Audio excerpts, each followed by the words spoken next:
Part 1, NS Ghost Stories. I was a combat medic attached to this unit which was training in the plantations of Pulo Tekong. Everything was going fine till it reached Thursday night, oh well, to be more exact, in the early hours of Friday morning.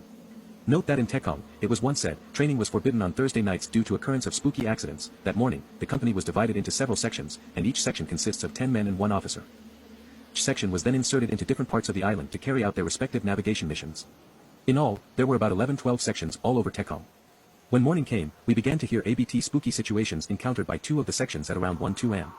One story had it that the officer ordered his section leader to count the total number of men in the section. So the leader went down the file and patted the shoulders of his section mates as he included them in the count. When he came back, there was a puzzled look on his face as he reported there are 11 training men in the file. An addition of 1.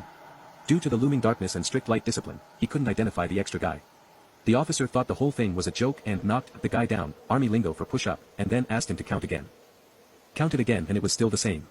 Then in a serious tone, the officer said, "If I count and you are wrong, prepare to be confined this weekend." So the officer counted the heads in the section and really discovered there was an additional guy.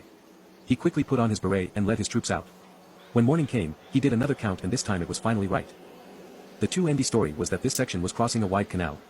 The section leader was on the other side of the bank, helping his section mates across. One by one crossed. Then a strange thing happened.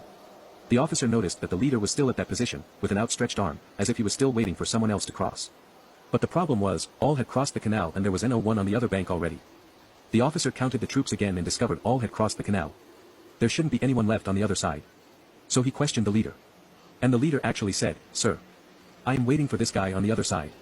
I asked him to cross but he just refused." The officer realized something was amiss and ordered everyone to fall in. With that, he fast marched everyone out of the area. And that's the end of the story for now.